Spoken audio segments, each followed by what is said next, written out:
Hey everyone, welcome to an unboxing video for the new released PS5.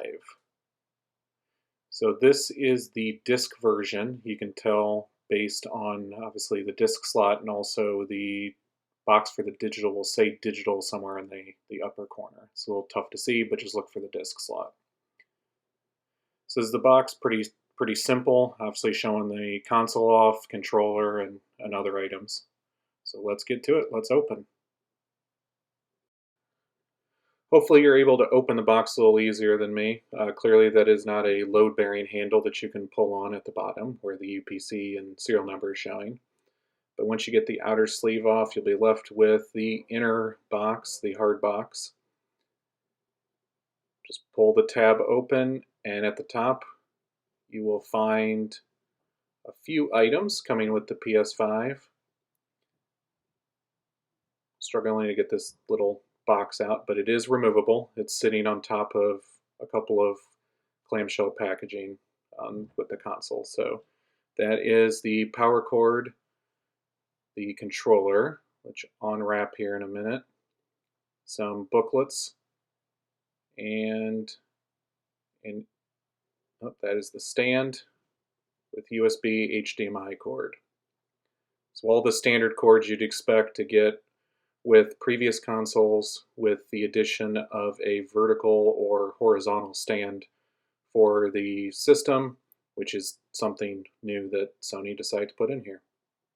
So just be careful if you're removing the system as I do.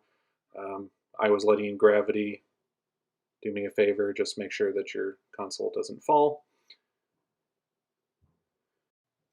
It's protected well, which is good. So take off those side pieces and unwrap the console to see what this looks like. You will notice that when you buy it in a store or get it in the mail and you get the box in, the console is much heavier than you expect it to be. Not too bad, but it's just a little surprising given previous console weights. But looks pretty sleek and good looking console.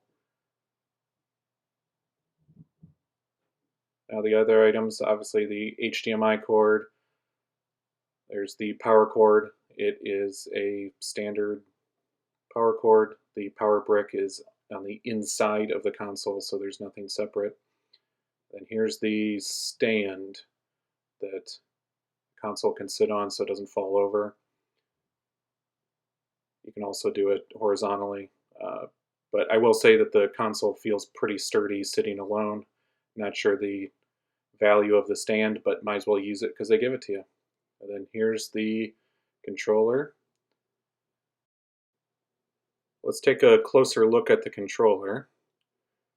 Here's the controller for the PlayStation 5. It looks very sleek, kind of like the pictures that Sony was showing off.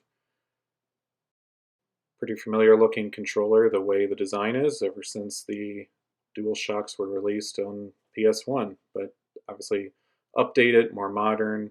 I like the transparent looking buttons, but other than that, pretty good looking controller. Let's take a look at the console itself. So here it is again. I find it interesting kind of feature is the PlayStation logo is actually not printed on. It's kind of cut out of the shell of the system, so that's interesting. Here's the front. You'll see the disk drive, assuming you have the disk version. Then you have the power and eject buttons, which are much easier to use than some of the PS4 versions. Two different HDMI ports on the front. And you'll notice there's the fan vents are going all around the unit, which is really nice. So it just hopefully doesn't sound like an airplane. Power button, HDMI, Ethernet, two USBs, and again continuing the fans. And then there's that port, which not sure if that's where the camera connects to, but I think that's where it is, and I believe you need an adapter for it, which Sony's site is giving them away, but you just have to ask for it. So pretty good looking console. Can't wait to start playing some games on it and see what this thing's all about. Thanks for watching, everyone.